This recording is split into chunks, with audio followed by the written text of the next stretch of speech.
Station, this is Houston. Are you ready for the event?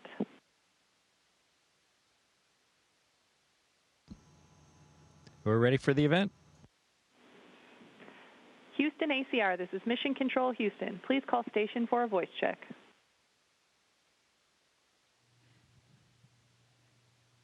Station, this is Houston ACR. How do you hear me? Loud and clear. Station, please stand by for student questions from Challenger Learning Center. Hi, my name is Soita Chidambar Ganesh, and I'm from Cerritos, California. My question for you is, what is the one thing that made you want to be a part of the Demo 2 mission?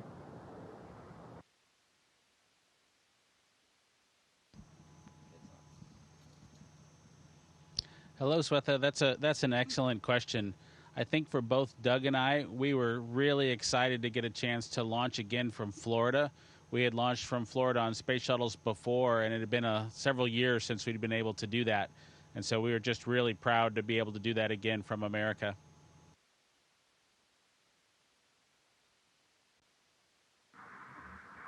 Hi, my name is Liam Letterman, and I am from Colorado Springs, Colorado. My question is, were you excited or were you scared to launch off into the rocket and go to the International Space Station?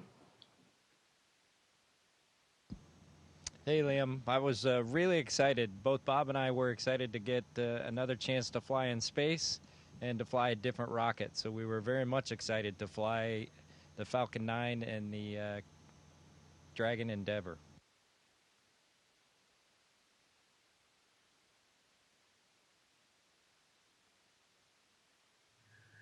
Hi, my name is Isabella. I was from Ohio. And what's your favorite food to eat in space? Well, hi, Isabella. Fortunately for us, we have lots to choose from, and it seems like we get new samples every now and then as well. So it's difficult to answer that question because there's several things that I like a lot. I've recently enjoyed the crab bisque, seafood gumbo, and for dessert, there's different kinds of pudding and cookies. We have lots to pick from.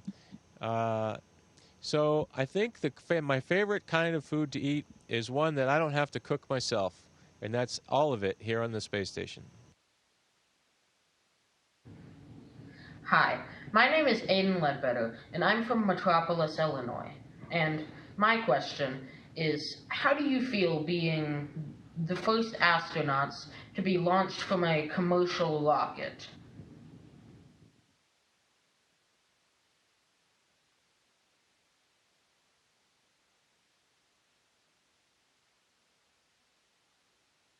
Station, please key your mic. Both Doug and I were really excited for the chance to launch on the commercial rocket. We had a great time working with SpaceX, got a lot of quick innovation, a lot of new things on the spacecraft that we just wouldn't have been able to have if we had taken the regular government route to produce the spacecraft. So we got laptops that we had on Space Shuttle, and we've replaced those all with touchscreens. Just some really neat technology on the new spacecraft.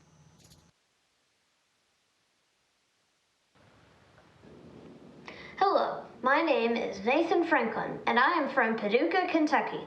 My question is, was learning to fly the SpaceX rocket completely different than flying the shuttle? And if so, what was the most challenging part? That's a great question. It was a lot different than flying shuttle. The shuttle flew kind of traditionally like airplanes, and so we had controllers that we used to fly the shuttle whenever we took over manually. For Dragon, we had touchscreens to fly and very little button pushing. So it was very interesting to fly a different vehicle with a touchscreen. Hi, my name's Arabella, and I'm from China Spring, Texas. And my question is, how will you make it home safely?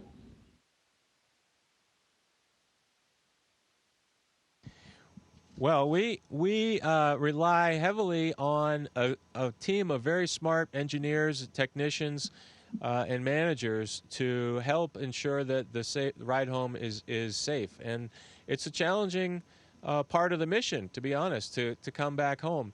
In a very simple way of thinking about it, on launch, all of the bad stuff that can hurt you is behind you. On coming home, all the bad stuff you have to go through, it's in front of you. And so to do this, we have a heat shield that prevents us from the capsule from overheating. And Bob and Doug will have parachutes. Actually, I'll have parachutes in the Soyuz as well. So all three of us will be relying on a parachute system. So there's a lot going on coming home. But the bottom line is there's some really smart, talented people who work very hard to ensure our safety on landing day. Hi, my name is McKenna, and I'm from Anchorage, Alaska. My question is, what is the significance of the sequined, cute little stuffed animal I saw on the day of the launch? Well, McKenna, that's a great question. The significance of the little stuffed animal is that we use it to indicate whether or not there's gravity where we are. And so when you're launching in a spaceship, first the gravity increases as you're pushed back by the rocket. And when you make it to orbit, things start to float. And so we have a little physical indicator to make sure that that can be seen by all the folks who are watching us inside the capsule. And this particular one that Doug and I selected was actually chosen by our sons. They have an extensive dinosaur collection between the two of them, and this one was the one that they settled on. Trimmer, the pink and blue sequin dinosaur, got to make the trip with us into space. Hi, my name is Ella, and I'm from Burbank, California. My question is, what determines how long you'll stay in the International Space Station, since this was not predetermined? That's a great question. If you find out the answer, please let us know. But honestly and seriously, there's a lot of factors that go into how long our mission will be. First and foremost is the condition of our spacecraft. This is the first flight of Dragon with a crew, so the engineers at SpaceX and at NASA will be taking a good look at that vehicle to make sure it is functioning properly. The next big thing for us is some spacewalks. Bob and Chris are going to get to do some spacewalks that are important to maintaining the electrical system within the space station. So it's an important few spacewalks that we have in front of us, and once we get those done, then that's another thing that we can look towards to figure out how long our mission's going to be. And then finally, the crew that is replacing us, when their launch date becomes more official, that will also help us determine when we can actually go home. Hi, I'm Samuel Kowal. I'm from Tallahassee, Florida. My question is, how will 3D printing in space help you with future missions, such as the mission to the moon in 2024? That's a great question, Samuel. We have a lot of equipment, and equipment can fail at any time. And so therefore, when you have a lot of equipment, you have to have a lot of spare parts. And in my opinion, that's the one of the most value added and potential value added for the 3D printer is to help us with spare parts. That way we can have the virtual spare parts on the computer files and then print them as needed. And I think that would be a game changer, because the three of us were dealing with an awful lot of cargo over the last few days and moving bags and things because we were reorganizing our equipment. And much of these bags contain spare parts. So 3D printing is a really cool capability that we'll have, particularly to enjoy when we go farther into beyond low Earth orbit. Hi, my name is Christopher Koba, and I'm from Tallahassee, Florida. And my question is, what was it like to dock the Crew Dragon on the International Space Station? That's a really good question, and to answer what it's like to dock to the International Space Station, you know, for us, if this ball was the International Space Station, and we floated very, very carefully towards the International Space Station, and it all lined up perfectly, we would come into contact and stay there. And that's exactly what happened with the Dragon.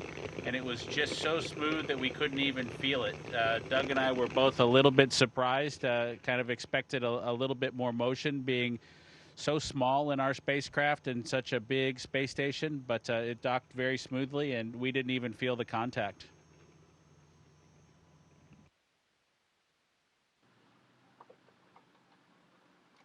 Hi, Bob and Doug. My name is Brianna Ramirez. I'm a teacher here in San Antonio, Texas. My question for you is, with the successes of SpaceX, what do you see in the future for private citizens who wish to take a commercial space flight? And if possible, how far into the future do you anticipate this could happen?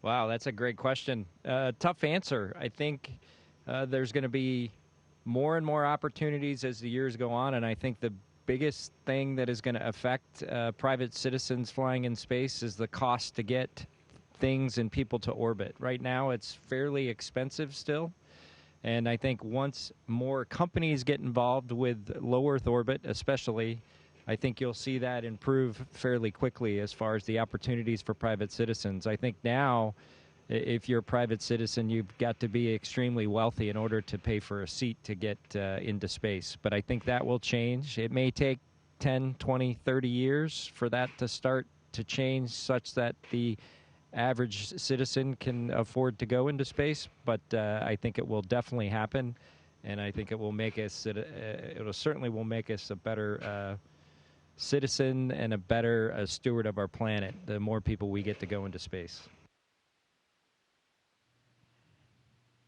Station, this is Houston ACR. Thank you. That concludes our event as we count down to 20 continuous years of humans living and working on the International Space Station. Thank you to all participants from the Challenger Centers. Station, please stand by while we reconfigure audio and video for your downlink message.